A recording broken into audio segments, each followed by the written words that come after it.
One of the reasons why Advent's in this season is because this is what we're all kind of doing. We're looking toward the new year and we're going, hey, the future is coming. The new year is coming. What's that going to look like for us? And where have we been? Where have we been walking? And a lot of different things have happened to us in this past year. And if you've been with us corporately, our church has gone through massive transition, both spiritually and physically. So the space we're in right now is not the same space we were in a year and a half ago. And it wasn't even looked like the same a year ago. Okay, so we've been in this space like for almost a year and a half, but it hasn't been done like the way it looks right now for even a whole year yet. So what you're sitting in now, and with for example, the heat coming through the vents right now, that got done in September? Yeah. That got done in September. So this time last year, you guys were super cold. You were cold, really, really, really cold. And then in a few months when it got hot, you were really, really, really hot, okay? And we were all like, yeah, but in Indonesia, they sit on the floor and it's hot there, so it's okay, we love Jesus. But then we got to work in and we're like, praise God. So, you know, it kind of works both ways. When we don't have it, we're going to suffer for Jesus. Praise God, we have it, okay? And God doesn't ask us to suffer in that way anymore. But we've gone through a lot of stuff, and I just want to show you where we've gone because I want to tell us that it's time for us to look to the future. In the same way that Advent's asking us to do that, it's time for us as a corporate body to look at where we've been and what God's done faithfully to us and to look with eyes toward what's next for us. And so you're going to hear a lot about this, but I just want to front it today. I want to show you where we've been, where we really want to go. And then over the next few weeks for the rest of this season and into January, you're going to begin to hear a little bit about kind of where we're going. I can't get it all out on one Sunday, so I'm going to try to get some of it out today. And then over the weeks, you're going to hear more and more about that. But I want to show you just kind of what's happened to us physically. So if you'll go down to the slide here for me, Michael. When we moved into this space, we had $13,000 in the savings account, okay? And we were in the old Second Baptist building, and they had a condemned roof that was going to cost about $50,000 to fix, okay? That's what's the bid on it. Second Baptist didn't want to fix the roof. We didn't want to fix the roof, you know, so we were kind of at a standstill. You're going to fix it. We're going to fix it. What are we going to do here? And then they were like, well, if you can't fix it, then, you know, we're going to have to change your rent. And we're like, we can't afford that rent. And so it was all kind of a conversation. And then it was like, hey, by the end of the summer, you guys probably should be in another place. And we were like, all right, no hard feelings. But that was what happened. We got to go to a new place by the end of the summer. So we scrambled and we looked and got provided, and this place came along, and the rent is awesome. We pay $3,000 a month for rent for 8,000 square feet, but we only had $13,000 to our name, okay? And by God's mercy and grace, that we spent $54,000 basically, and it's pretty much just materials, okay? The labor we paid for it was for the electric work because I don't want to get shocked to death. You don't want me doing that. And the duct work, and then the taping and mudding so all the sheetrock was hung for free labor. We did that, okay? Tiffin's guys did it. We did it. I put some it's a good thing it's all painted over now because you can't see the stuff that I hung up. It didn't look pretty. It looked pretty nasty. It was all mixed match, and it didn't work, and, you know, it was pretty awful, okay? By the way, you're looking at a paint job that I did half of, okay? We're standing in a room. I did half the paint job in this room, so if you're like, that wasn't that awesome, that's because it's the first paint job I've ever done in my life, okay? Just so you know. And we did it. So we didn't pay for most of that, right? What you see on that number is materials and some technical work that we would kill ourselves if we did it because we don't have that skill, okay? So the duct work, the electric work, and taping and mudding of the sheetrock, that was the labor we paid for. We did everything else. We painted, we hung the sheetrock, we scraped the floor, okay? We did all that stuff. The chairs you're sitting at, we have 250 chairs that if you priced at the cheapest chair you could buy for $50 a chair, and by the way, the purple ones cost $70. These ones are like $100 chairs. We spent $1,000 and got $13,000 worth of chairs. You need to hear that. We spent $1,000 and got $13,000 worth of chairs. That's God's mercy. That's friends all over the city who you don't even know, who know you and love you, who when we were like, we're going from a place with pews, and they're huge oak pews, and we're not probably moving them out of the sanctuary somewhere else we're going. I've tried to move a pew. Those pews were really, really, really heavy. Me and Sam tried to move a pew one time, and he was like, I don't think you want to move those. And I was like, yeah, I think you're probably right. We didn't have chairs, and we're going to need chairs. And a handful of people just came together, and New Generation Church was like, how many chairs you want? And I was like, well, I probably need like 70 more. And he's like, I'm going to buy you 70 chairs. And he bought us 70 chairs. And if we needed more, he was here one Sunday. He told you if we needed more, he'd buy us more. That's the kind of friends we have in the city, the people who have loved us and blessed us and invested in our lives. By the way, New Generation Church, just so you know, more than on one occasion has said, hey, what do you need? And I said, hey, it's tight, and wrote a check and just blessed us. So if you see them, you grab Pastor Tremaine, you see them around the city, you talk about that church, you let people know that's an awesome church who loves Mosaic. You don't maybe know them that well, but they love you. Okay? And so people like them, City Church gave us these chairs that would have cost us so much money, and for $1,000, we bought these chairs. Right? We went down to Oklahoma, and Kelly's old pastor gave us like 70 chairs. So people loved you and blessed you. Okay? And then we all kind of reached outside of our network to friends and family. My old chaplain gave us some money, and different people just pieced together and blessed us all along the way. Just blessed us every step of the way. We're just this little church trying to renovate 8,000 square feet and have church and build and love the city and survive. And people loved you in ways you'll never really understand. Just invested in us, okay? And that's what we did. We did 80% labor from the bathrooms. Michael Harlan did the plumbing that would cost us thousands of dollars.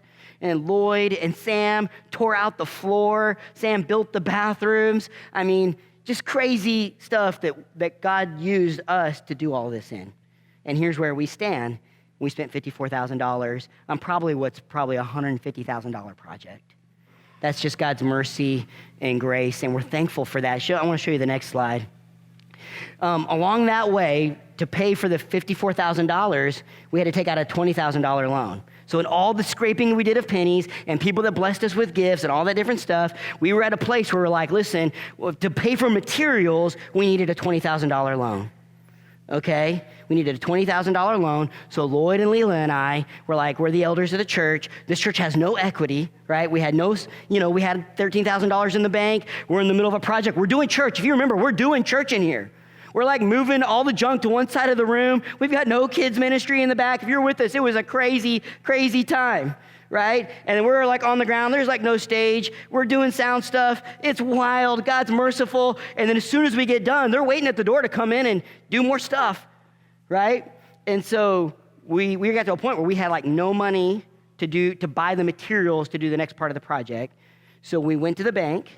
And we became guarantors of the loan. In other words, if the church can't pay for the loan, that falls on Lloyd, Leela, and I. And we became the guarantors of the loan, and we got a $20,000 loan, and we bought the rest of the materials we needed to finish the project. Okay, so that got us through the material side of it, and then we continued to do the labor. Now, just so you know, we need about $5,000 more to soundproof this room right. This brick wall back here, when that music hits that brick wall, it makes everything echoey. I can hear my own voice echoing back to me on the brick wall. Now, it's not critical condition, and we could do church for a long time and not soundproof it, but we probably need to soundproof it at some point. We were given probably $8,000 worth of lights, just given to us, okay? But we don't have a soundboard, and to run the lights the way we want to run the lights so that we don't have to run these fluorescents, we needed probably another $2,500 to run the lights. That allows us to bring the lights up and down. It allows us to just do different things, to show video and all that kind of stuff. So we need about $5,000 total to kind of finish. It's not high critical, but it's the stuff we want to do to finish so that we can do the kind of ministry we want to do in this space. So we took out a $20,000 loan, and we probably still need $5,000 to finish out the space the way we really want to finish out the space. So that's where we've been. That's what God has done. And honestly, if God doesn't do one more thing for us, I will go home in God's faithfulness.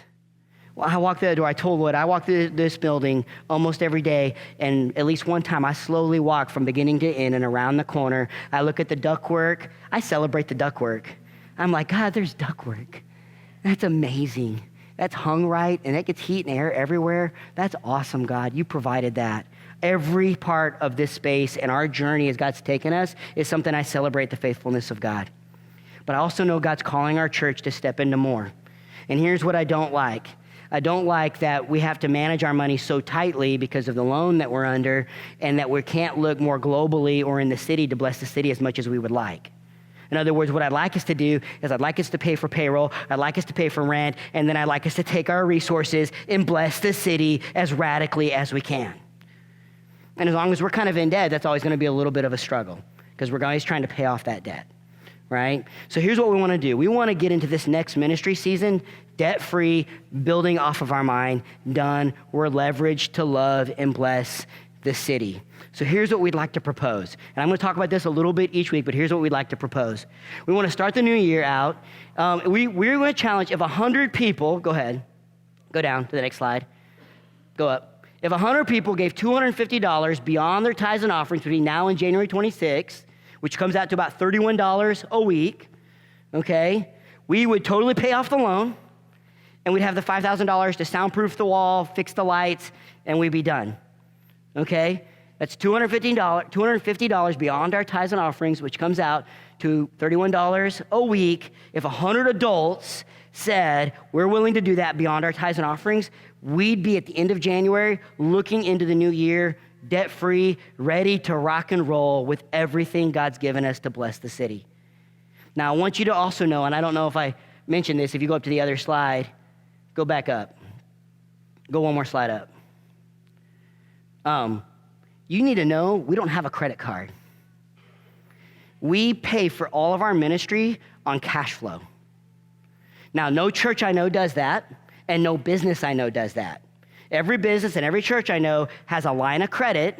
They budget out what they think the income's going to be for the year. They have a line of credit that they use throughout the month. Then they pay the balance on the credit card at the end of the month. Or maybe they go over the credit card one month knowing that come September, they're going to have more in September. And they operate on the line of credit, and then they pay the credit as they go, and the money comes through. We operate strictly on cash flow. That means week to week, as offerings come in, we manage what our bills are. We pay them at a certain time, we hold them at a certain time, and we just pay. Now, we always pay our bills, and God is always gracious to us, right? And I've seen God's faithfulness so much, I don't stress anymore. Now, a year ago, I didn't get a lot of sleep, okay? And by God's grace, Anita takes care of this stuff now, so I don't even have to watch it that closely anymore. But a year and a half ago, you guys don't even know, like payroll was coming, and we just write a check for the contractor, and it was like, God, come through, what's gonna happen? And by God's grace, we're not in that situation. God comes through week after week after week, and we always pay our bills, no line of credit, right? We're not using a credit card to buy stuff we want and then hoping the money comes in the offering later. We do ministry based on the faithful generosity of the people of God, okay? And for as long as we can, that's the way we want to do it, right? So all that to say is we want to leverage our stuff for the city. We don't want to worry about a debt. We don't want to worry about a loan. We want to leverage our stuff for the city. And so we want to challenge. Now, you may be an adult who goes, hey, I can't do 250 over that time period. Give what God generously puts on your heart to give.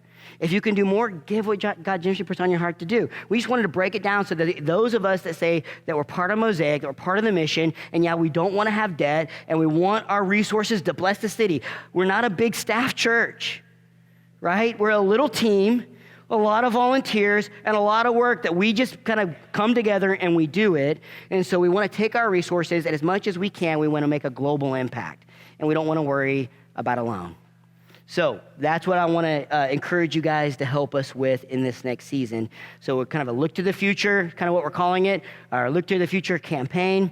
We'll probably put a tab on the website so you can go and give to that specifically. But I want to challenge us in this season, let's eliminate this so that we can look globally to how we bless the city.